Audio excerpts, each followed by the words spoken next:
আল্লাহ চাইলে আকাশ থেকে পাথর বৃষ্টি নাজিল করতে পারেন কি পারেন না? এই মুহূর্তে এখানে ভূমিকম্প দিতে পারেন কি পারেন না? আচ্ছা, ভূমিকম্প যখন হয় আমাদের কারো হুঁশ থাকে?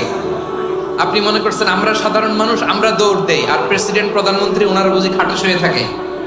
কথা বুঝে নাই বোধহয়। ভূমিকম্প, আর্থকোয়েক যদি হয়, বাঁচার জন্য আমরা কি করি?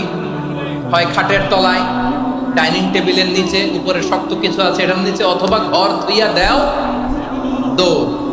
তো প্রধানমন্ত্রী উনি কি করে? প্রেসিডেন্ট উনি কি করে? হ্যাঁ, উনি খাটের মধ্যে যে শুয়ে থাকে নাকি?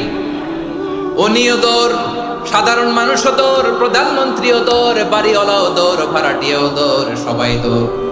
নাকি ভাড়াটিয়ারা বাড়ি থুইয়া দৌড়, বাড়িওয়ালারা আর বেরোয় না? এরকম না। তাহলে যে কোনো মুহূর্তে ভূমিকম্প দিয়ে নাস্তানাবুদ করতে পারে কে? আমার প্রিয় ভাইয়েরা, আমরা নিরাপদ নই, আমরা তার দয়ায় বেঁচে আছি। কার দয়ায়?